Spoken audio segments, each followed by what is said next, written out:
Hi, everybody, and welcome to Health and Health Promotion Week. This week, we're going to talk a little bit more about our aging bodies. We talked about our aging brains. We talked about longevity and compression and morbidity and some of those types of issues. And this week, we're going to focus in on our physical health and the idea of wellness as we age and how health promotion or promoting health behaviors or healthy behaviors across the lifespan is key in being able to age well. And this is a combination of readings from the epidemiology of aging article that I gave you, which talked about a lot of different types of morbidities or diseases that we see in an older population, as well as just overall functional status or disability. And also the article about how environmental exposures and their role in our health. So part of this, as you'll understand it when you read this Chair Rocks chapter for this week, Our Aging Bodies, is that it's always an interplay. Health is always an interplay between kind of what our genetic makeup is and how the exposures that we get from the environment and the interplay between those two. Thankfully, it is because that means we aren't ruled by genes, right? So this is the underlying message, really, of this whole week, is that aging is not a disease. Aging isn't something that you die of.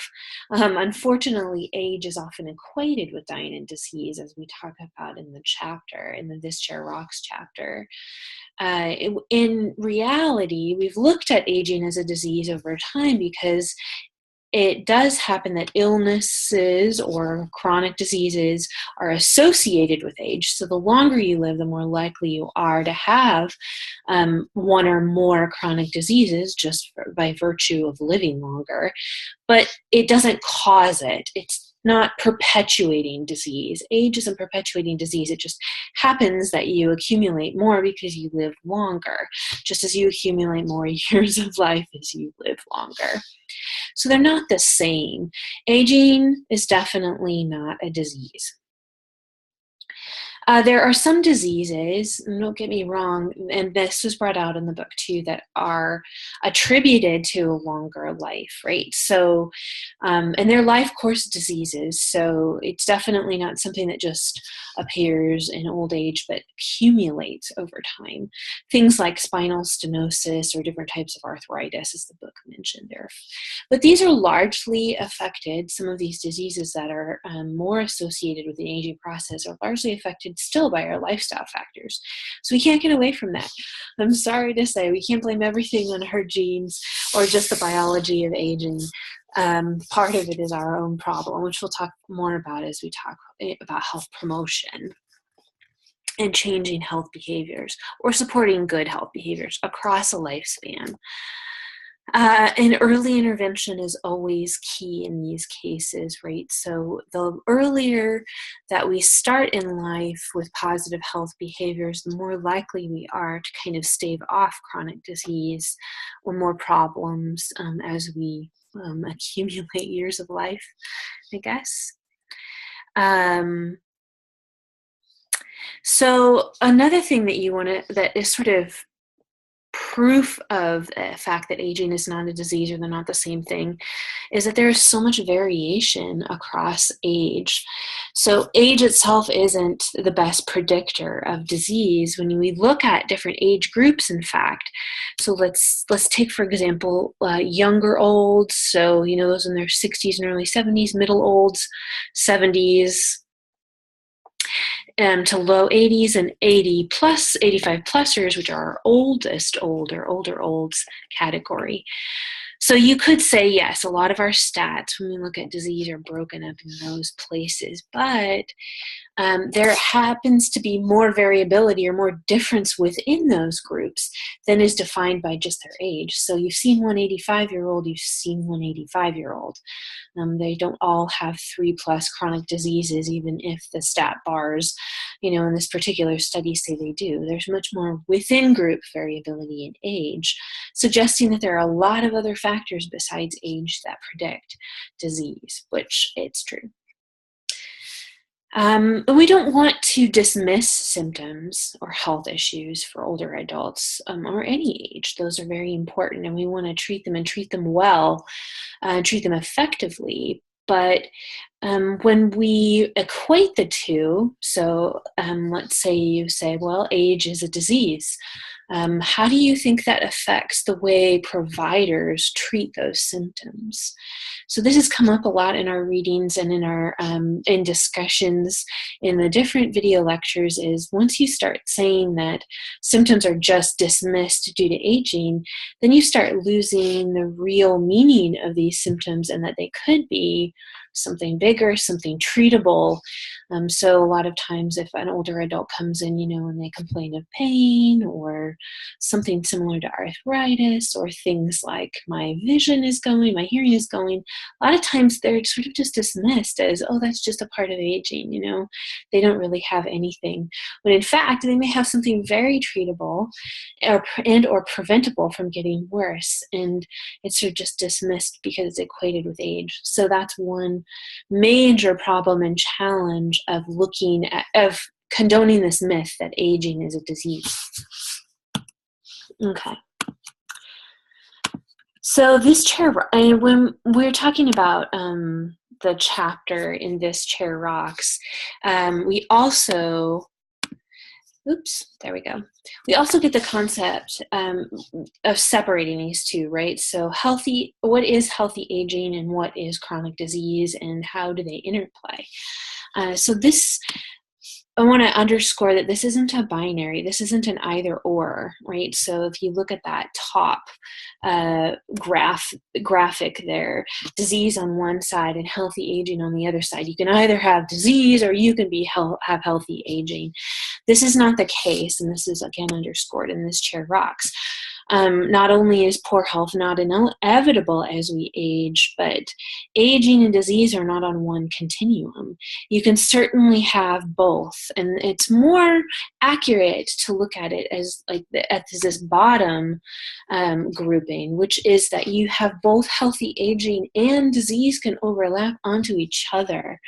So you can have heart disease, you can have cancer in your lifetime, you can have Alzheimer's disease. These are all diseases, associated a lot of times with older age. But that doesn't mean that you're not aging healthy or have healthy aging in some ways, or can't again, or can't in certain areas. So if we accept the myth that aging, you can either be healthy or you can have disease, we sort of fear disease. It breeds this fear of disease, that if I have any disease and I see it, that means that I'm not going to be healthy. I'm not going to be able to have these things. And then if you take that sort of play it out, it sort of makes people feel futile about it. So if I'm either diseased or healthy, if I see that I have disease, then what's the use of trying to be healthy because I'm already diseased? I already have heart disease. Why should I be healthy? Why should I eat right? Why should I exercise? So that's one major challenge, again, of condoning this myth and participating in it as we do in an ageist society, right? So instead, we want to look at these more like the bottom one, like they're both there. I have to work on both, being as disease-free as I can, or treating the diseases that I do have, but also working on my healthy aging to prevent any future problems, but also just work on the problems that I have. Stay active, eat right, those types of behaviors. In chronic disease, we just assume that it to be, or when we see chronic disease, we just assume that means, well, I'm not going to be able to be active. I'm not going to be able to do things. But again, not the case. So we don't want to breed futility. We don't want people to look at that as having a chronic disease and say, well, I'm out of it. I'm out of the running. I might as well just do nothing. Sit around and watch TV. So when you think about it, it also, this stigma around disease uh, is also perpetuating people to start shunning the use of adaptive or assistive help. And the chapter talked about this as well. So only 20% of people who would benefit from hearing aids wear one, for example. So you have hearing loss. That is a big bummer. We don't want to dismiss that importance of hearing for people, but it's not futile and it's not that bad. If we accept the fact that you can have both and that disease isn't some indicator that you're troubled or problemed or lost to cause, then we can do something about it. We say, sure, let's get those hearing aids. Let's work on being able to hear the best that we can. And use those assisted devices. People refuse to use walkers and wheelchairs and hearing aids in order to help them because there's a stigma around it. It marks them as diseased. So that's an important thing to keep in the back of your mind for those of you who are providers and going to go into the trade of health promotion, right? Because if we want people to adopt healthy behaviors and adopt adaptive behaviors like wearing hearing aids, we have to think about the issues of stigma that have arose because of ageist beliefs about disease, help people think about those maybe in slightly different ways and challenge that and help them to kind of get over some of those hurdles of stigma and fear about adaptive equipment use or healthy behaviors or the futility that I'm not going to get better, to be able to adopt some health promotion behaviors. Okay. All right. Let me get back here. There we go. Skipped over that there. So I do want to get to the idea of what kinds of chronic diseases do we have in aging and not just gloss over it and say, well, it's something that people are afraid of, so we shouldn't talk about it. We definitely want to know what's out there. So when we talk about what is the epidemiology of aging, we're asking ourselves what types of diseases are out there, chronic or otherwise, and what of them might lead to causes, or what are the top causes of death, and what are the top diseases that we have. So we're looking at the distribution of disease. These come usually from large data sets. So you should know, if you're in aging, what some of the top, killers are for people, as well as what are some of the top diseases that people are going to have as we get older. So definitely, and this is 2007 to 2009 data for adults 65 and older.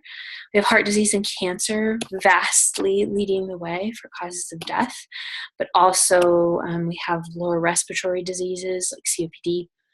Heart related is stroke, right? So dying of stroke, dying of complications from Alzheimer's disease, diabetes, and then very much lower is that sort of infectious disease of influenza or pneumonia. So these are the top causes of death, and they fluctuate a little bit depending. So if you want the latest stats, there is a CDC link about healthy aging, but you can also look up just Google the top causes of death, and this isn't top causes of death in general, but among older adults, so 65 plusers. So if you look at all ages, you're going to get some different variation, right? Because there'll be things like accidents and other things that our younger people are dying from more. Also, we want to look at what are the existing diseases out there, not necessarily what people die from, but what do people kind of carry around with them more often. And this was also in your article. There was a chart, if you scroll down through the charts in the article, Epidemiology and Aging. It's from 2004 data, and this is just across 10 years, so it might be slightly more updated, but both of them are fairly close. So we're looking at a lot of hypertension or high blood pressure rate and heart disease in older adults, but also arthritis and diabetes, cancers, some respiratory diseases and stroke are down there. But we certainly, when we're looking at what are the top types of diseases that older adults are managing, these are going to be heart related usually, or arthritis, right? So joint and pain related.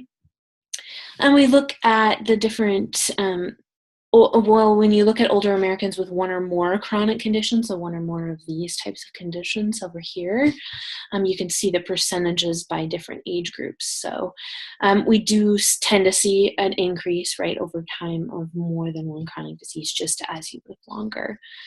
But these are the types of things that if you're in, kinesiology, if you're in nutrition, even if you're in long-term care or anywhere, you're going to run across people with these issues. Physical therapy, occupational therapy, certainly very important to these as well. But think about some of the other professions that you're in. Like we have some ATID students this particular semester particularly ID students. We think about the different types of diseases that older adults might have. You have to think about adaptability in the environment, right? And what kinds of things we can do to support those things for people. Alrighty. So what's the bottom line here? Well, yeah, we have chronic disease. Yeah, you're going to have a bit more, chances are, the longer that you live, or you're going to have some. However, we don't want to buy into this fear of aging, ageist narrative that somehow, we're going to have poor health because we're old. It's not necessarily true. She brought up some great studies in the book, citing 64% of the 65-plussers report no major limitations or no limitations in the major activities that they do. So they can still do all those ADLs and IUDLs, the vast majority of us, right? So it's not a dire situation here. A lot of us might be looking at some chronic diseases that have, minor limitations in the way that we function. But for the most part, we're doing pretty good. And it does tend to get more so as we get older, into the older olds. But only about a fourth of those 85 plus need help with their daily activities. So 25%, that's a good 75% of people in their oldest old who are doing just fine. They probably have chronic disease, like we said with that graph, right? We want to look at them as being, two separate lines. There you go. Aging, we have healthy aging and chronic disease. We don't want to look at them as somehow having to meet, because you can do both of those things. And the stats would agree, right? So that's why we're looking at the research.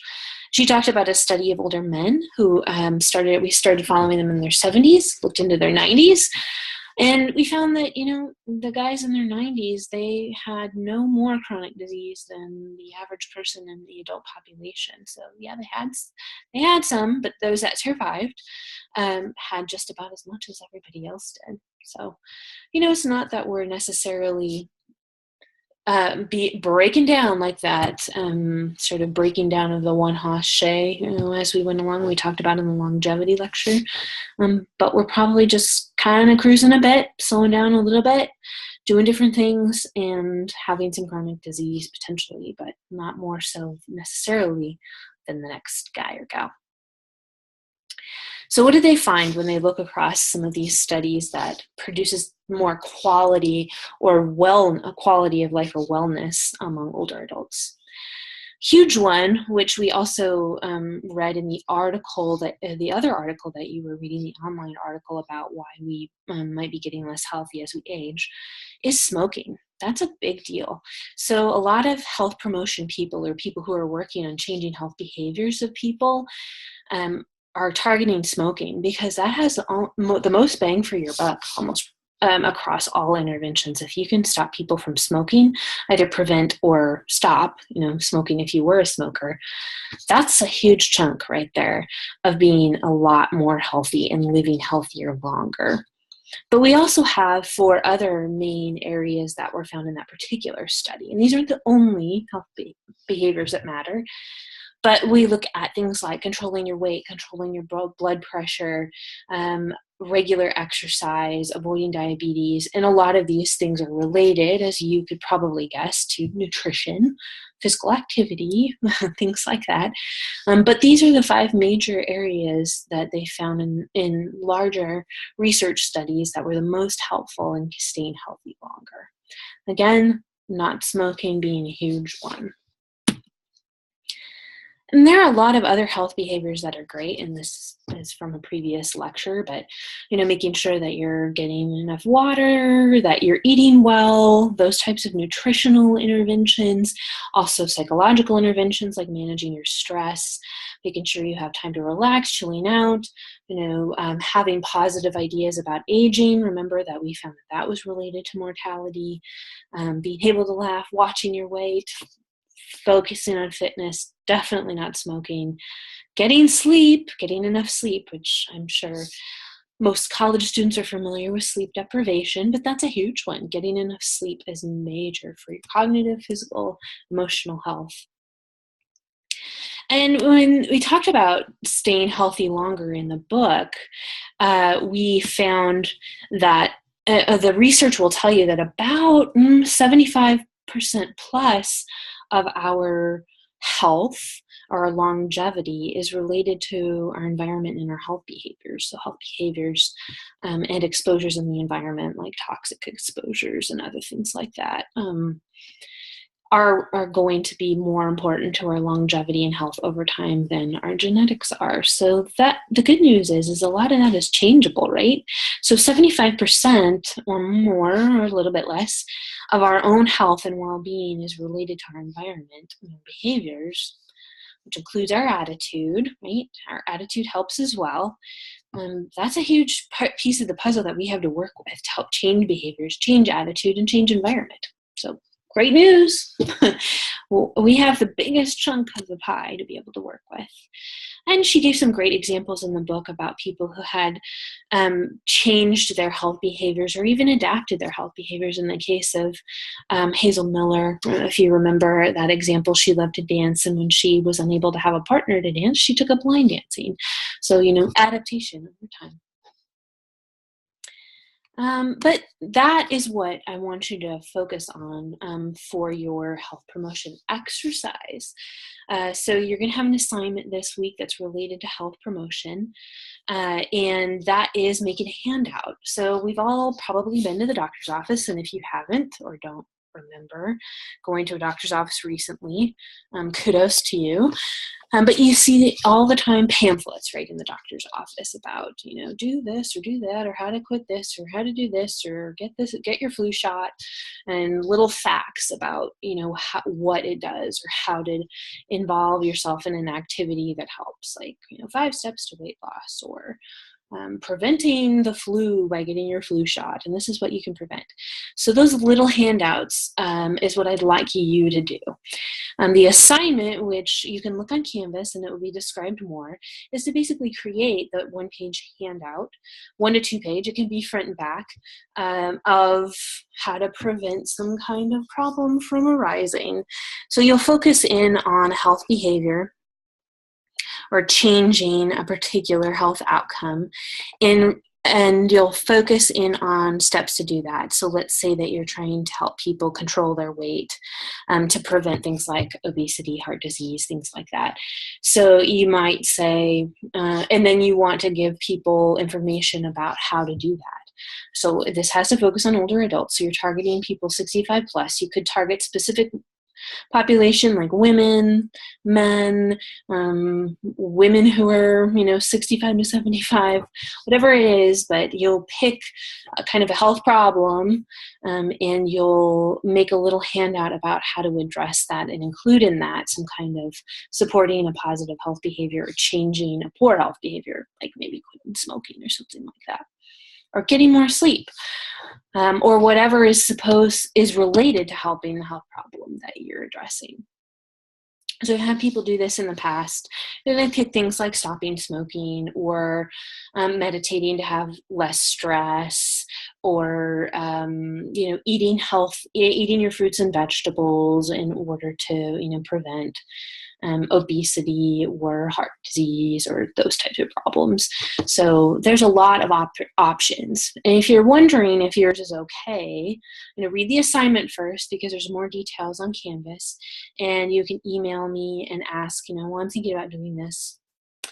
How does that sound? And there is a creative component, I do want to say. So you do have to get a little bit creative.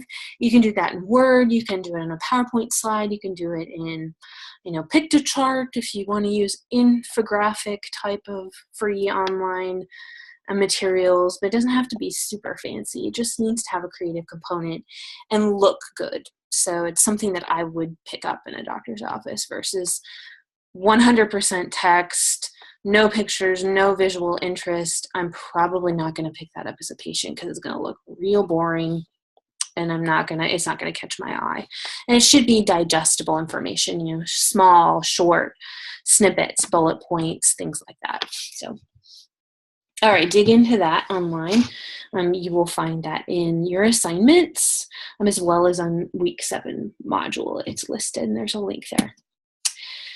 The other thing that you're going to need to do this week is to watch the Blue Zones video. So we mentioned Blue Zones in a previous lecture, but Blue Zones are these hotspots around the country, around the world, that we have these enclaves of people who live longer, healthier. So they're living into their 90s and 100s naturally. There's no intervention that's happened. They just occur because of different lifestyle, environment, and genetic combinations. So we have one in the U.S. in Loma Linda, where there is a large Seventh-day Adventist population, and you can see some of the other ones around, but they're in the video. They'll talk a little bit more about what makes up a blue zone, why these types of zones exist, and some of the behaviors and some of the genetic groups that are related to it. But really interesting places. Lots of good research going on genes and environment and health and longevity.